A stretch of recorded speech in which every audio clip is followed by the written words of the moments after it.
پھر مزید جب بھی ویڈیو بنایا جائے گا اس میں تھوڑی تھوڑی باتیں آپ کو بتاتی جائے گی. تو ہم آگے بڑھتے ہیں. اب یہاں پر مترادفات لکھیے, لفظیات کے سیکشن میں آپ آ گئے, اس میں مترادفات لکھیے آپ سے کہا گیا. اور یہاں پر ایک ہدایت یہ بھی دی گئی کہ آپ کی نعت میں موجود ہے, یہاں پر جو الفاظ دیے گئے ہیں اس کا مترادف آپ کے نعت میں موجود ہے. اب مترادف لفظ کسے کہتے ہیں وہ یہاں پر صراحت کرنا چاہوں گا. اس کی تشریح یہ ہے کہ وہ الفاظ جو ہم معنی ہوتے ہیں, ایک ہی معنی میں استعمال کیے جاتے ہیں, الگ الگ لفظ ہوتا ہے لیکن معنی ایک ہی ہوتے ہیں. مثال کے طور پر ہم جنت کو فردوس بھی کہتے ہیں, جنت کو فردوس بھی کہتے ہیں. اسی طرح سے سورج کو ہم شمس بھی کہتے ہیں, اور آپ کے سورج کو آفتاب بھی کہتے ہیں. تو یہ کیا ہے, ایک دوسرے کے مترادف ہے. تو اب آپ کو یہاں پر جو ہدایت دی گئی کتاب میں, وہ ہدایت کے مطابق اس کے مترادفات نعت میں موجود ہیں. اب یہ مترادف آپ کب سمجھ سکتے, جب اس کی تفہیم کے وقت آپ توجہ دیے ہوں گے, کیونکہ تفہیم کے دوران میں نے اس کے معنی بھی بتا دیے ہیں آپ کو. تو تفہیم میں اگر توجہ دیے ہوں گے یا پھر ریکارڈ کو دوبارہ پلے کرے آپ اس ویڈیو کو, تو وہ سمجھ لے سکتے آپ. پھر بھی میں یہاں پر بتا دیتا ہوں آپ کو کہ پہاڑ کو اور ایک لفظ استعمال کیا جاتا ہے جو نعت میں جو استعمال ہوا ہے اسی کا ذکر یہاں پر ہم کو کرنا ہے. نعت میں کیا آیا, جبل آیا ہے. اسی طرح سے دوسرا لفظ کچا کے لیے جو لفظ وہاں پر استعمال ہوا ہے وہ خام ہے. مجھ سے خام کو کندن بنایا.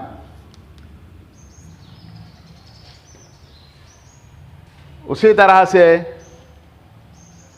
آواز کے لیے وہاں پر جو لفظ استعمال کیا گیا ہے یعنی مترادف لفظ وہ ہے صدا.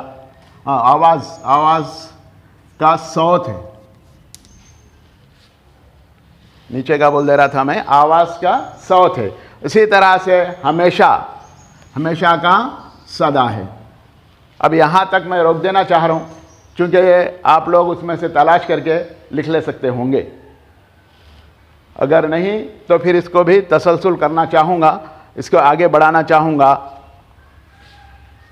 آواز 2 دفعہ آ گیا یہاں پر. ایک وہاں پر ہے واحد, اور یہاں پہ واحد بھی آ گیا. اب یہ تو یہاں آ گیا ہے واحد کا ایک. اسی طرح سے غیر ہے, وہاں پر جو لفظ ہے پرائے. غضب ہے, آپ کی نعت میں ہے غصہ, نعت میں ہے غضب. آپ کی نعت میں زمانے کے متعلق ہے خرن. گواہی, اس کے متعلق جو لفظ وہاں پر دیا گیا شہادت. غلطی, وہاں پہ جو لفظ دیا گیا خطا. جانب, نعت میں جو لفظ دیا گیا ہے رخ. جنگل کے لیے جو لفظ استعمال ہوا ہے وہاں پہ دشت و صحرا آیا تھا. تو یہ مترادفات ہیں, اور یہ مترادفات کیوں ہم کو معلوم ہونے چاہیے, اس لیے کہ ہم جب مترادفات کا علم رکھتے ہیں تو ہماری ویکیبلری بڑھتی, یعنی ذخیرہ الفاظ میں اضافہ ہوتا. جب بات کرتے ہیں آپ یا تحریر کرتے ہیں تو ایک ہی مقصد کو واضح کرنے کے لیے کئی الفاظ کا استعمال کر سکتے. اب آگے بڑھیں گے. محاوروں کا مطلب اور جملوں میں استعمال, یہ کرنا ہے. محاوروں کا مطلب اور جملوں میں استعمال. محاورہ کا مطلب یعنی محاورہ کسے کہتے ہیں میں آپ کو سمجھا دیا تھا تفہیم کے دوران میں ہی. نعت کی تفہیم کے دوران میں محاورہ کسے کہتے ہیں سمجھا دیا گیا تھا. پھر بھی مختصراً یہ ہے کہ محاورہ کے اصل معنی ہے گفتگو یا باہم کلام ہونا, اور اس کا مطلب یہ ہے کہ 2 یا 2 سے زائد الفاظ کا مجموعہ جو اپنے حقیقی معنی نہیں دیتا ہو، مجازی معنی میں استعمال کیا جاتا ہو، اس کے ساتھ ایک شرط یہ ہے کہ یہ مصدر سے نکلا ہو، بنا ہو، یعنی جس کے آخر میں نا کا استعمال ہوتا ہو۔ بہت سے محاورے یہاں پر ہے، آپ کی نعت میں آئے ہیں وہ محاورے۔ اب اس کے پہلے معنی یا مطلب لکھنا ہے، اس کے بعد جملے میں استعمال کرنا ہے۔ یہاں پر زیادہ وقت ہو گیا، یہاں پہ ایک دو محاوروں کو جملوں میں استعمال کر کے میں بتا دیتا ہوں۔ مطلب البتہ تمام کا بتانے کی کوشش کروں گا۔ برلانا آپ کی نعت میں آیا سو ہے، کام آنا بھی آیا سو ہے۔ برلانا یعنی پوری کرنا۔ اسی طرح سے کام آنا، کام آنا کے یہاں پر ہم کام آنا کے معنی مدد کرنا کے ہے، اور ایک بھی ہوتا ہے اس کا معنی فلاں شخص جنگ میں کام آ گیا، قتل کے معنی بھی آتے ہیں۔ غم کھانا، غم میں شریک ہونا، دوسروں کے غم کو اپنا غم سمجھنا۔ درگزر کرنا، معاف کرنا۔ گھر کرنا، جگہ بنانا، یعنی مطلب کہ کسی کے دل میں اس نے گھر کیا یعنی جگہ بنایا۔ زیر و زبر کرنا، تہس نہس کرنا کے بھی معنی آتے، ناکام کرنا کے معنی آتے، اور اس کے ساتھ ساتھ شکست دینا کے بھی معنی آتے۔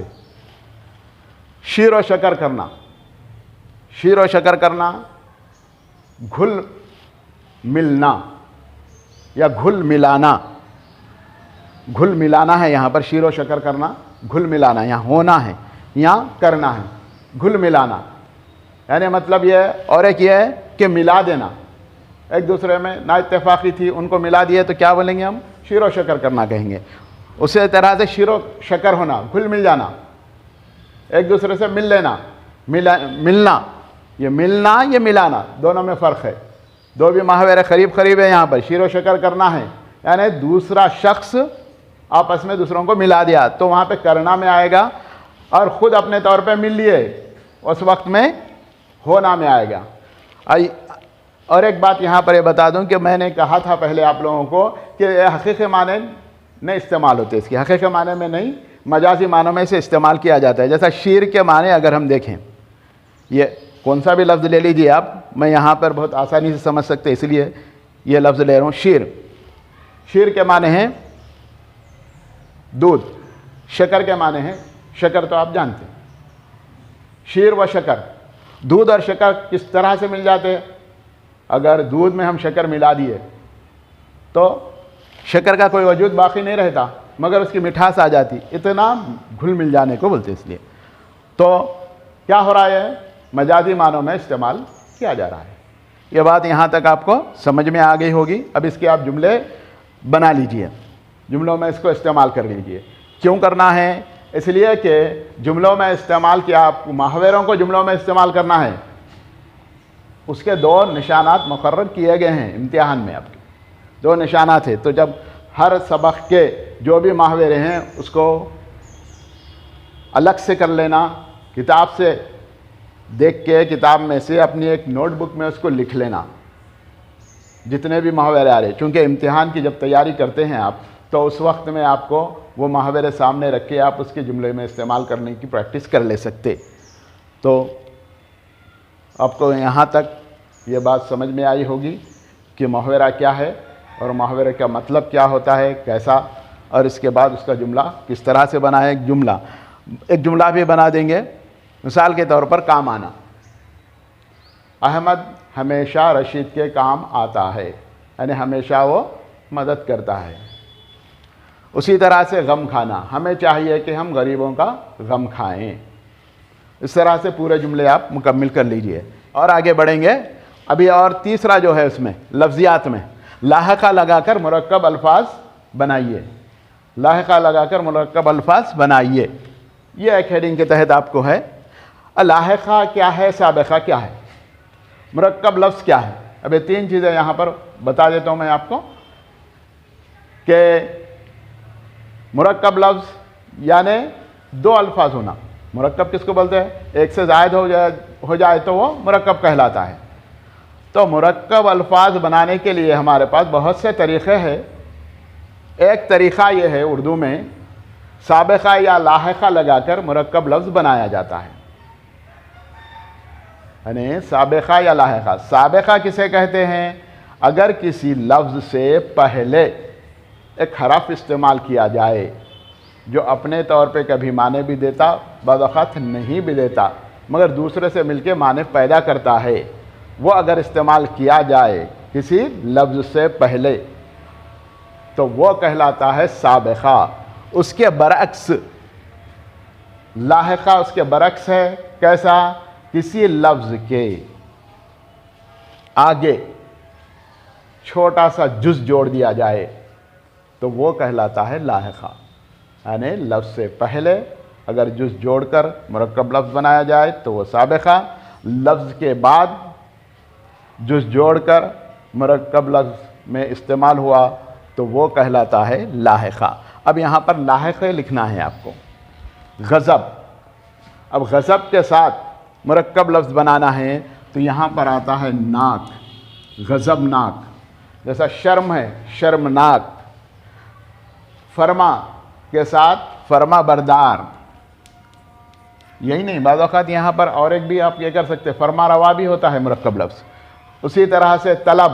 طلب کے ساتھ یہ لگائے ہم گار جز، طلبگار. اور ایک بھی یہاں پر طالب علم آپ سنتے رہتے، طالب علم. یہاں پر بھی مرکب لفظ ہو رہا، مگر یہاں پر جو جوڑا جا رہا دونوں کو اضافت سے جوڑا جا رہا. طالب علم. یاد آ گئی ایک بات تو ساتھ میں ہی کہہ دیں، اضافت بولتے اس کو. مرکب لفظ ہے یہ بھی، اضافت لگا کے یعنی زیر لگا کے بنایا جا رہا. خدمت. خدمتگار. خدمت سے خدمتگار ہوا. مصیبت. مصیبت زدہ. دل کے ساتھ دلدار. دل ربا بھی ہو سکتا ہے اور دل پھینک بھی ہو سکتا ہے، دلکش بھی ہو سکتا ہے. ہوا. ہوادار. خطا. خطاکار. اطاعت گزار. تو یہ آپ کے لاحق ہیں. بہت سے آپ کو مشق کرنے کی ضرورت ہے. بات ذہن میں یہ رکھ لینا ہے آپ کو اس کے متعلق کہ اگر کسی لفظ سے پہلے جز جوڑ دیا جائے تو وہ سابقہ، اور کسی لفظ کے بعد جز جوڑ دیا جائے تو لاحقہ. آپ کو یہ بھی امتحان میں آتا ہے، اس کے بھی آپ کو 2 نشانات مقرر کیے گئے ہیں.